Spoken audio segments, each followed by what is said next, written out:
नमस्कारः मित्राणि, संस्कृत यात्रायां भवतां सर्वेषां हार्दं स्वागतम् अभिनंदनम्। संस्कृत यात्रा के 18वें भाग में आप सभी का हार्दिक स्वागत और वंदन है। आज हम एक विशिष्ट सुभाषित से श्लोक से आप सभी का स्वागत करेंगे और उसके विश्लेषण और चर्चा के लिए हमारे साथ में रामकृष्ण महोदय जी हैं। तो रामकृष्ण महोदय को मम नमस्कारः। नमस्कारः। नमो नमः। नमो नमः। स्वास्थ्यं कथमस्ति? स्वास्थ्यं बहु सम्यक् अस्ति। वाह, बहु उत्तमम्।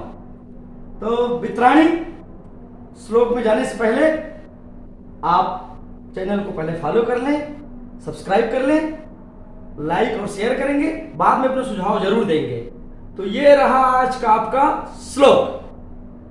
क्षमा शस्त्रं करे यस्य दुर्जनः किं करिष्यति अत्रिणे पतितो वह्निः स्वयमेवोपशाम्यति।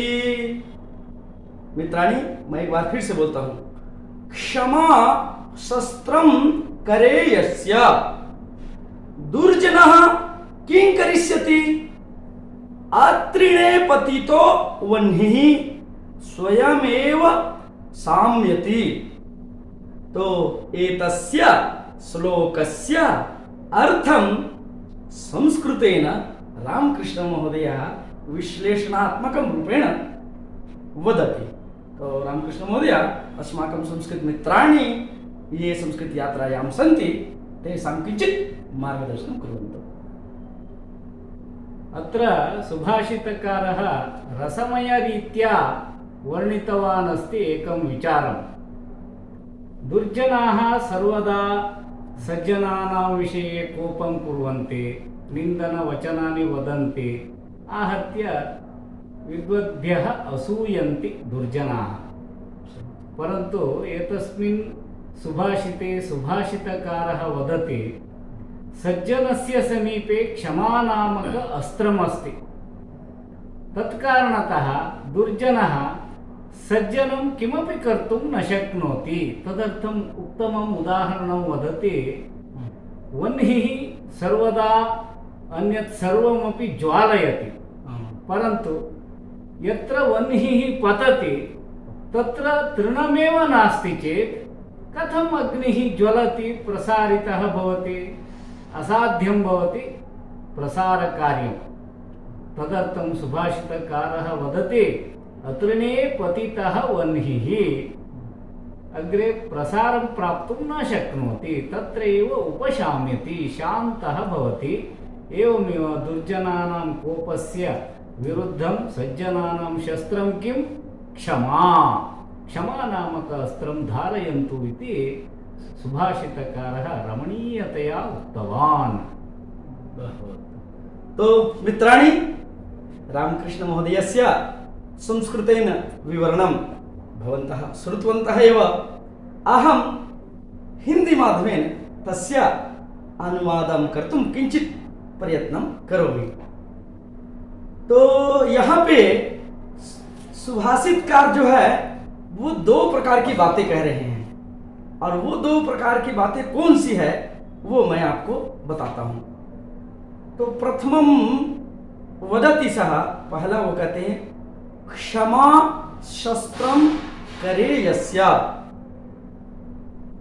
इत्युक्ते सज्जन व्यक्ति के पास में जब क्षमा नाम का जो शस्त्र है, जो व्यक्ति सज्जन है किंतु उसके पास क्षमा नाम का जो हथियार है, तब तक जो दुर्जन व्यक्ति है, जो शत्रु है, वो कुछ नहीं कर सकता, कुछ भी बिगाड़ नहीं सकता, यहां तक कि पत्ते भी एक हिला नहीं सकता। तो हर एक सज्जन व्यक्ति के पास में, हर एक उत्तम व्यक्ति के पास में क्षमा नाम का ये जो है हथियार होना आवश्यक है, सभी के पास होना चाहिए। ये सुभाषितकार कहते हैं।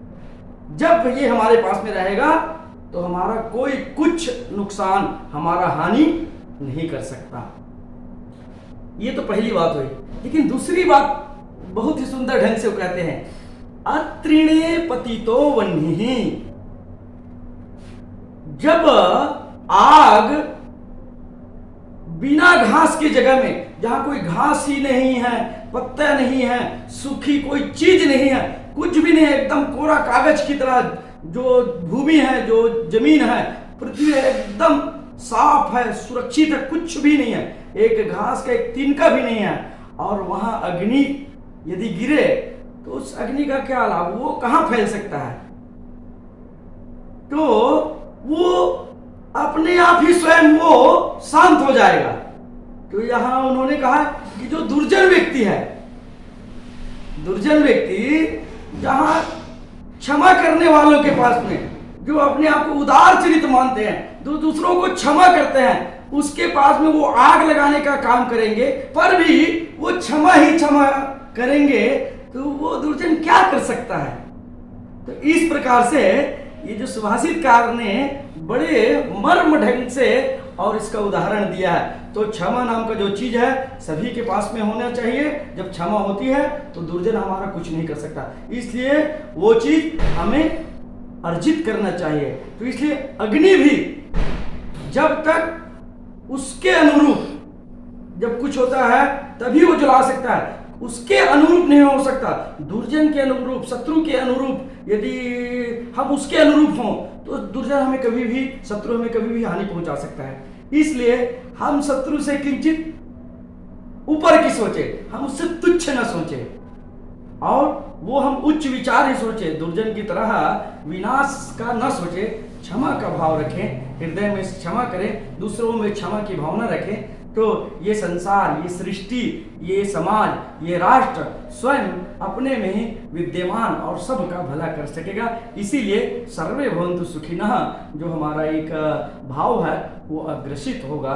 तो हमारे संस्कृत यात्रा में आप सभी प्रतिदिन बने हैं, आपका आशीर्वाद हमें प्रतिदिन मिल रहा है।